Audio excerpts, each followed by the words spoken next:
Bueno, vamos a analizar un poco esta situación con nuestro invitado hoy. Son las 9:34 de la noche, por supuesto estamos en vivo.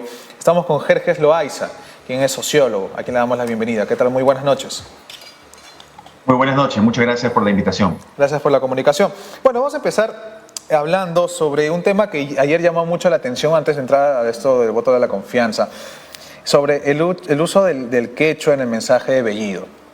Es muy importante saber la posición que la población debería tener, porque realmente creo que hablar de estos temas, si debió hablar o no, hay que saberlo perfectamente. ¿Usted qué piensa respecto de este uso en el mensaje de Guido Bellido? Yo creo que pueden haber dos aspectos que nosotros podemos entender. Un primer aspecto que tal vez haya creído que fue una suerte de provocación ante el conocimiento claro y pleno de que buena parte del Congreso no sabían hablar pues el idioma quechua. Más aún los grupos que se supone defienden determinado modelo económico que se ha polarizado tanto en el país, como lo sabemos a través de la segunda vuelta.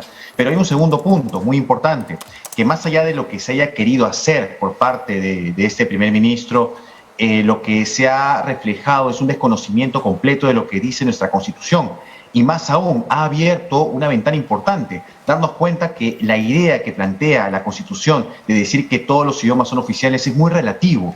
En realidad, como lo hemos visto el día de ayer, no hay una idea oficial del idioma quechua, aymara, cualquier otro idioma. Por el contrario, hay una castellanización entera desde hace muchos siglos por parte de Occidente hacia el país, como en el caso peruano. Y no hay una apertura hacia lo que representan nuestra cultura, nuestra historia, salvo en aspectos mercantilistas, como puede ser pues la comida, el turismo, etcétera, pero no en un sentido mucho más pleno de la palabra como es intercultural y como es el entendimiento de la otredad. Mucho se critica, y eso es un cuestionamiento de Twitter, ¿no? De las redes sociales al respecto. ¿Por qué Guido Bellido, el premier, habla respecto en quechua si vivimos y el mensaje se está yendo en Lima, ¿no? Y la gente piensa que el Congreso lo ve solo Lima y que el mensaje lo ve solo Lima, ¿no? ¿Qué mensaje le da esta perspectiva? Recordemos que el acceso a redes sociales como el Twitter es el acceso a determinados grupos de personas que obviamente no disponen de un conocimiento mayor de lo que representa el país y lo que representa el Perú. Las redes sociales se asemejan bastante a una visión muy limitada de lo que es el país. Por ello, hay que entender que Perú Libre, hay que entender que el partido oficialista ha ganado las elecciones en buena medida por un voto quechuahablante, un voto aymara hablante y en términos generales por un voto de la población que ha sido subordinada y ha sido subalterna en cuanto a su opinión o punto de vista durante mucho tiempo. De ahí la polaridad que se ha vivido en los últimos meses. Entonces hay que entender que este discurso se ha desarrollado en un contexto en donde inevitablemente la población que ha votado por este candidato esperaba algo distinto y no lo mismo de siempre. Ahora, otra crítica al respecto, porque es que esto se ha puesto en bandeja bien increíblemente cuando no debería sorprendernos realmente. Por ejemplo, al ex oficial mayor del Congreso considera que le llamó mucho la atención que en el discurso escrito de Bellido no esté el saludo en quechua. Entonces, es un inicio. Es que acá también hay varias lecturas y varios especialistas lo han mencionado, ¿no? A veces se siente que Perú Libre, más que nada, trata de obtener el favor de las personas realmente que hablan en quechua, las personas del Perú profundo, como ellos lo mencionan, dando este tipo de mensajes, ¿no? Hablar en quechua, chachar la coca ahí en el pleno, y critican esta iniciativa y este tipo de mensajes porque en lo teórico, en lo técnico, no tendrían mucho que ofrecer. ¿Esto para usted es verdad o cómo ve usted el panorama? Las actitudes, entre comillas, oriundas, ya la había planteado otros representantes políticos como Toledo, que recordemos hacía pasar por el Inca Pachacútec, y no solo a nivel del Perú, lo hacía internacionalmente, hacía voces incaicas señalando que se comunicaba con los dioses, esto lo hacía en diferentes países, entonces no es algo nuevo. Ahora, el hecho de que el partido, bueno, el gobierno, ¿no? Y los representantes oficialistas estén planteando esta perspectiva, ¿no? Que para muchos es algo populista, es algo que a la larga no dice nada de fondo, no hay nada técnico allí, solamente es un populismo que busca ganarse las mayorías, es parte del idioma político que hemos tenido siempre. La diferencia es que ahora este idioma político va de otro lado, de otro modo, muy distinto. Todos los representantes políticos siempre han tenido una una idea de poder ganarse las mayorías, pero ahora estas mayorías son distintas. No se está hablando esta vez de poder occidentalizar a las mayorías, sino entenderlas desde su planteamiento, su perspectiva histórica, porque el Perú, como lo sabemos, es un país incaico, ha sido un país de múltiples culturas, de múltiples pensamientos. ¿Qué de malo hay entender que esto sigue siendo aún ahora así?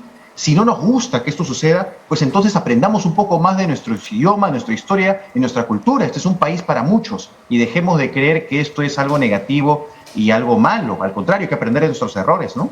Claro, por supuesto. Ahora, si bien es cierto, usted me menciona que algunos políticos han usado, como Toledo me refiero, ese tipo de estrategias, por decirlo así, ¿no? ¿Qué consecuencias le puede traer a Castillo y al Premier no cumplir los objetivos que la población necesita en estos momentos? Tenemos reactivación económica, educación y el control de la pandemia. Si bien es cierto, el populismo es muy bonito y llega hasta donde jala más, las acciones y las obras, por decirlo así, son las que mandan, ¿no? Entonces, ¿qué consecuencias les puede traer respecto a este gobierno? Son enormes porque hay mucha fe, hay mucha esperanza en lo que representa este gobierno para buena parte del país. Recordemos que a pesar de que este gabinete ha sido desaprobado por un 79% del país, un 52%, si no me equivoco, señalaba que sí, que continúe, pero hay que cambiar algunos ministros. Es decir, la idea no está en que lo desapruebo totalmente. La idea es que lo apruebo, pero que quiero cambios, quiero transformación, en efecto, como me lo ha prometido. Y el tema y el dilema radica en lo que se ha visto el día de hoy, que haya voto de confianza, que haya un acercamiento, una aproximación entre los diversos partidos, que se deje de polarizar de una buena vez el país políticamente, porque esto no le hace nada bien a la economía, al contrario, causa estragos económicos muy grandes. Creo que esta es una gran oportunidad para acercarnos a aquellos grupos que han desconfiado tanto de los sectores centro y derecha, y por su lado también acercarnos un poco desde el otro extremo y encontrar una posición intermedia que ayude al país en aras pues de poder, como bien nos has dicho, vencer estos problemas tan grandes como son lo de la pandemia, la activación económica, entre otros, ¿no? Ahora, me he dado cuenta mucho, y a nivel personal también, porque mi familia ha empezado a ver ese canal que no se menciona aquí porque hace noticias falsas. Y en mi familia realmente ya hablar de política es un infierno, ¿no? Porque uno está para la derecha, uno está para la izquierda, uno no puede estar en el centro. Y eso lo hemos podido ver también en las marchas el día de ayer. Las marchas, tenemos un frente contra el otro, el Perú Libre contra Fuerza Popular, por decirlo así, ¿no? La derecha contra la izquierda. Si bien es cierto, esta es una buena oportunidad para dejarlos trabajar, como dice Acción Popular, siento que la gente no va a estar tranquila al respecto. ¿Cómo usted podría darnos, cómo este gobierno en primer lugar podría darnos esta tranquilidad con estos ministros que están súper cuestionados desde su punto de vista? Bueno, siempre en la política es importante alcanzar la legitimidad desde la población, y la legitimidad se logra de dos maneras: técnicamente, es decir, con resultados inmediatos que pueden ser pequeños pero que deben demostrarse, y segundo, a través de una comunicación muy estable y muy directa con la población, visibilizando los pequeños pero importantes logros que se puedan desarrollar. Creo que eso depende, y para ello la negociación no solamente es con el otro extremo, tal vez político. La negociación incluso viene de la mano con los medios de comunicación, viene de la mano con las investigaciones y los medios de comunicación independientes, viene de la mano con las personas que opinan de esto, vamos a decir los intelectuales, ¿no? Los líderes de opinión, etcétera, etcétera. O sea, aquí cada pieza es fundamental en ese tablero de ajedrez, porque a la larga va a depender bastante de cómo se siente el poblador, la pobladora, que se siente en realidad representado, o que el país está avanzando, paso a paso, pero está avanzando o no está avanzando. Creo que es importante visibilizar eso y que haya una excelente y muy buena comunicación con la población. Caso contrario, vamos a tener marchas, vamos a tener conflicto, vamos a tener las calles llenas de peligro a la larga, porque así no vamos a poder avanzar. Los movimientos sociales son importantes, sí, pero cuando a la larga hay enfrentamientos de ese tipo, el movimiento social da paso pues a un conflicto muy grande que no deja que el país avance, ¿no? Perfecto, perfecto. Bueno, muchas gracias por estar con nosotros, señor Loaiza. Le agradecemos bastante su punto de vista y muchas gracias por estar con nosotros. Muchas gracias. Gracias, estuvimos con Jerjes Loaiza.